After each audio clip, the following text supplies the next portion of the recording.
Labas rytas, mėlieji klausytojai.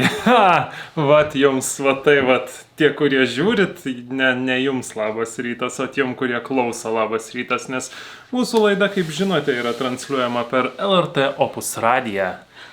Labas, Mariau. Ne, nusipas, gerai. Iš principo, tai ruošiamės pajudėti į savo kelią. Mūsų šiandienos tikslas yra priartėti prie Grand Canjono arba jį pasiekti.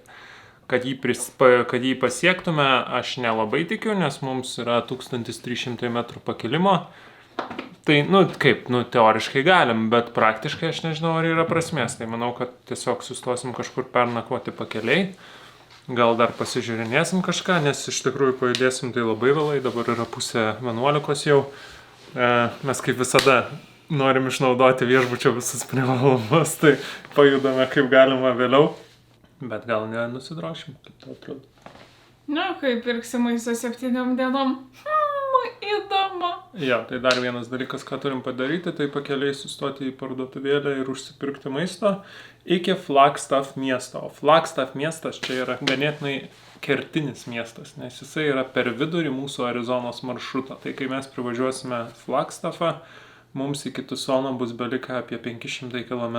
Kas šitais mastais, tai jau mes kaip ir turbūt būsim psichologiškai būsim namie. Ar jūs galite įsivaizduoti, kiek nedaug liko? Man, aišku, tas nedaug labai juokingai skamba, kai tai yra apie 800 km. Bet vis tiek smegenys jau traktuoja, kad jau labai nebedaug liko. Ir yra žiūri keista, nes realistinis mąstymas nesutinka su smegenim. Jo, man irgi kažkaip tai, kai tu keliauji tokį ilgą laiką, tau yra kažkaip net sunku patikėti, kad tai gali kažkada pasibaigti. Bet why do all good things come to an end? Flames to dust, lovers to friends. Tai va, tai dar hasn't come to an end, bet... Dar neatsisveikinam, dar mėnesį su jumis matysimės. Jo, mes planuojam, kad turbūt apie mėnesį dar būsim čia. Arba mėnesį su pusę, bet nelabai sugalvojam, ką veikti likusią pusę. Sugalvojam, nevaryk. Aš tau bent 3 variantus. Ne, tai ta prasme, prisigalvoti visada gali kažko. Tai būtent. Bet, Dagnė sako, galim dar ten važiuoti, bet, ta prasme, man, pavyzdžiui, aš jaučiuosi ir taip labai daug čia visko pamatęs.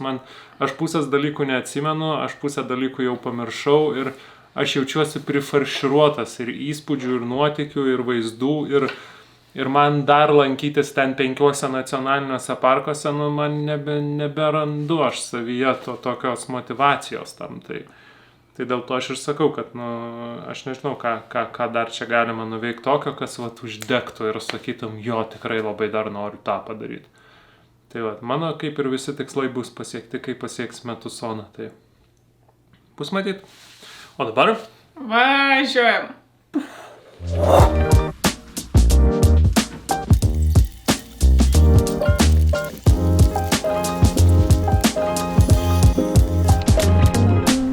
Paliekame viešbutį už savęs ir leidžiamės į kelią.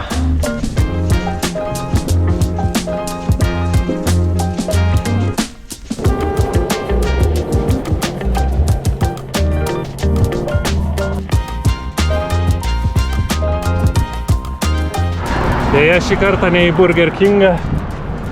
Burger Kingas buvo įvertintas kaip visai neblogas restoranas, pusė velnio.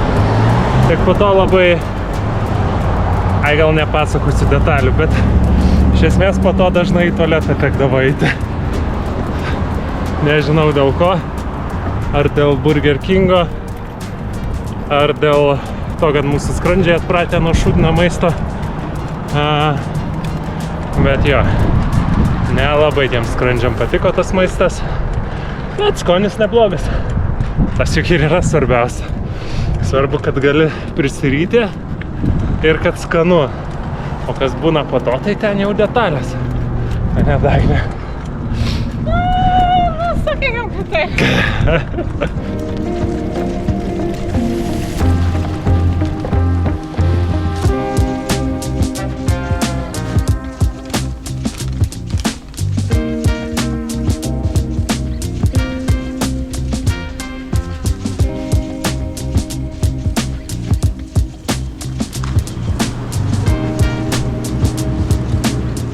kas yra įdomu, kad parduotuvėje, pavyzdžiui, Coca-Cola skardinė kainuoja $1.09, o šitam aparate mūsų motelyje, kuris stovėjo, kainavo $1. Mane šitas labai stebino, nes Lietuvoje visą laiką tuose aparatuose kainuoja brangiau daiktai. O šičia ne, šičia atvirkščiai, tuose aparatuose dažnai kainuoja pigiau negu parduotuvėse. Neatrodo labai daug, ne? Man tai kaip tik atrodo, kad nemažai. Čia keliom dienom? Nu 6, bet 7.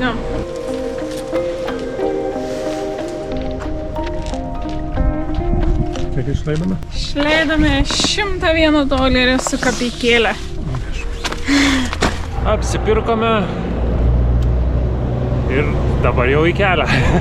Norėjau kažką dar pasakyti, bet nieko daugiau nepadarėm, tik apsipirkom. Burger Kingą, pietų laikas! Nu gal davai ne. Ja. Labai retai išgirsti Šalgirdo, einu gal neinu džankfūdo valgyti, taip nebūna. Na, aš tiesiog suprantu, ant kiek bus sunku, atsargiai, ant kiek bus sunku po to mint žiedas. Ir mums dabar Grand Canyono link. Taip, čia.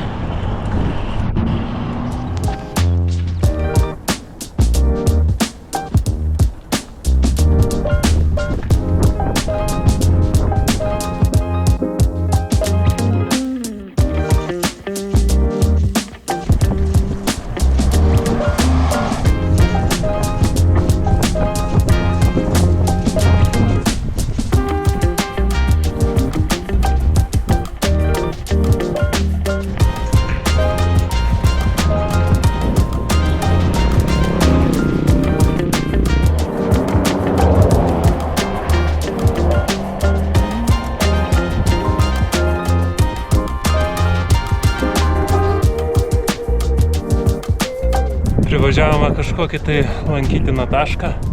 Pabandysim užsukti pasižiūrėti.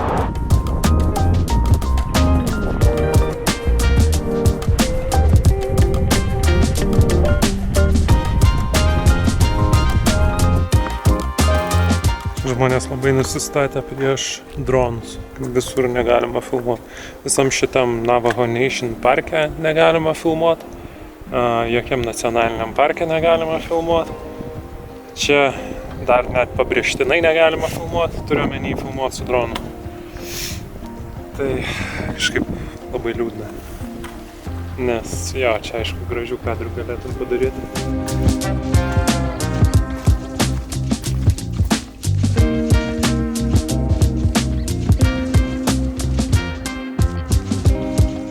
Ir kaip tau Mažosios Kolorado upės kanjonas? Nu, turbūt po mūsų pamatyto kanjono labai sunku kam nors prilygti tam vaizdui.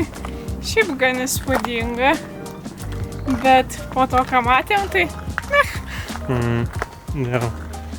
Išlepino mus. Pasižiūrėsim, ar mums didysis kanjonas patiks.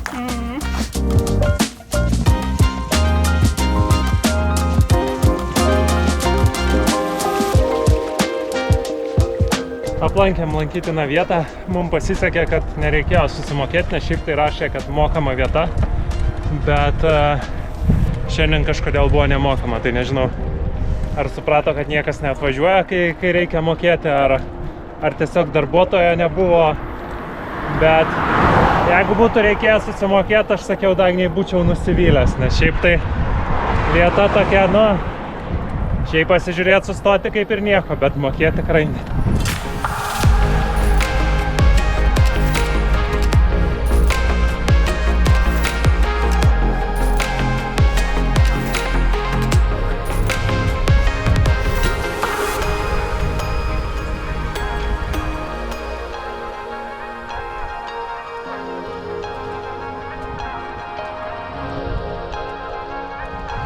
Atvažiavome į dar kažkokį tai lankytiną tašką.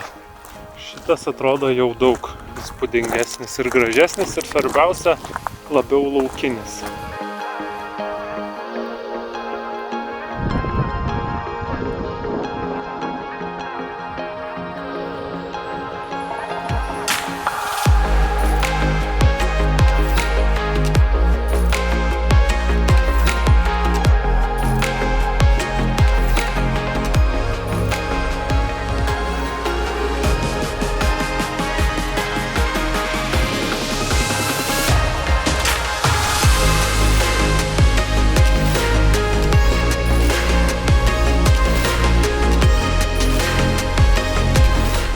štai ir išvažiavome iš Navajo Nation žemių ir dabar jau judame link Grand Canyono, bet prieš tai turbūt stosim nakvynės kažkur tai visai netoli. Pasižiūrėjau, kad kažkur tai už 3 kilometrų turėtų būti išsukimas iš pagrindinio kelio ir gal ten rasim, kur prisiglaus nakčiai.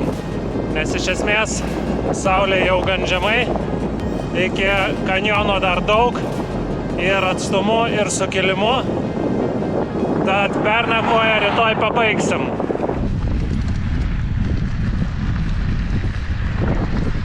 Ponios ir ponai, jūs to nelaukėte ir nesitikėjote, bet Dagnė neturi tuščios padangos, jinai turi 2 pilnas padangas, bent kol kas. Tačiau mes radome vietą nakvyniai. Ar jinai ypatinga? Ne. Ar jinai mums tik šiai nakčiai? Taip.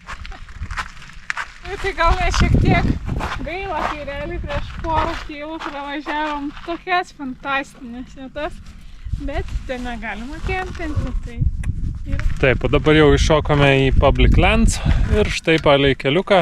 Keliukas yra uždarytas, kaip uždarytas, realiai varteliai uždaryti, tai ten kas nori gali atsidaryti, bet nemanau, kad čia kažkas labai atsidarinės juos ir kad kas nors važinės. Tai va, palei keliuką turim kažkokią tokią pusiau lygią pievutę ir tiesiog stojam, nakvojam ir to judam toliau iki Grand Canyono, pasilieka kažkas apie 20 km.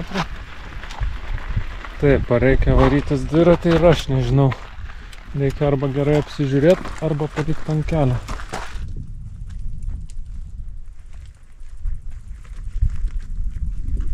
Kadangi esu labai alkanas, šiaip nesijaučiu labai pavargęs, bet esu alkanas.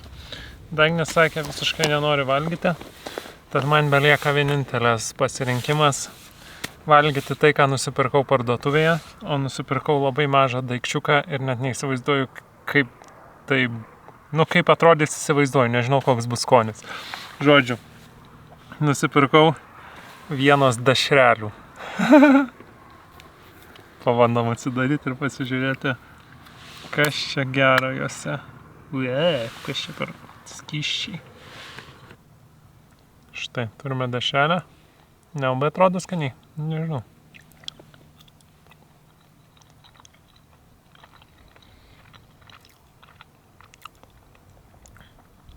Popierinės. Bet pusė velnio. Nori parkaut? O jau susiraukus. Jūs irgi taip susiraukėt. Nėra blogai.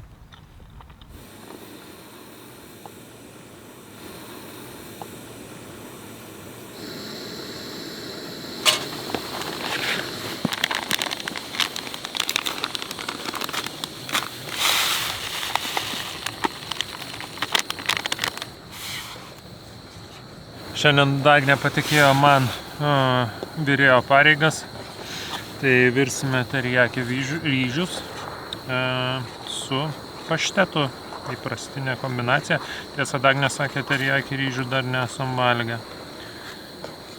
Tai paragausime, nes šiaip šitie užpilami ryžiai ganėtinai skanus, kas faina, kad greitai išverda.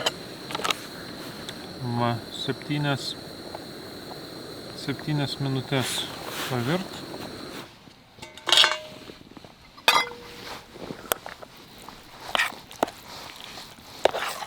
Nu ką, skanaus? Nu ir kaip tau naujieji teriyaki ryžiai? Galvau, kad bus skanesni. A?